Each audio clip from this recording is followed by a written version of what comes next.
في فيديو النهارده هنعمل حلو الدقيقة الواحدة، مش عشان بس بيتعمل في دقيقة واحدة، لا وكمان بيخلص في دقيقة واحدة. حلو سهل وسريع ومنعش ويرطب على القلب، انه من حلاوتها بتخلص في ساعتها، وانا مش مسؤولة لو ادمنتوا الحلو ده.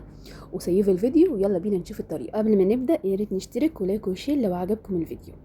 كل اللي محتاجينه في وصفة النهاردة 360 جرام من البسكوت السادة، وكوبايتين لبن حليب من التلاجة، معلقتين كبار من النسكافيه سريع الذوبان اي نوع بتفضلوه، و2 باكت من كريم كراميل، او علبة قشطة جاهزة. انا استخدمت 180 جرام قشطة من على وش اللبن او كريمة، ومعلقة واحدة بس كريم شانتيه، ودي اختيار. كده بقى نضربها في الخلاط كويس لحد ما تكون ناعمة بالشكل اللي انتوا شايفينه ده، وبعد كده صبتها في كاسات او في اطباق التقديم. بعد كده انا زينتها بشوية كاكاو خام، او تقدروا تزينوها بشوية شوكولاتة مبشورة، والولاد اقترحوا عليا زينها بكريم كراميل، والصراحة كان اختيار موفق لانه طعمها كان في حتة تانية خالص. طبعا انت مش هتصدقوني لو قلت لكم طعمها كان رهيب، حلو سهل وسريع وينفع كمان للتقديم للضيوف. يا رب وصفة النهارده تكون اعجبكم، وبتمنى من قلب ان انتوا تشتركوا في القناة وتقولوا لي رأيكم في الوصفة، واشوفكم على خير في فيديو جديد.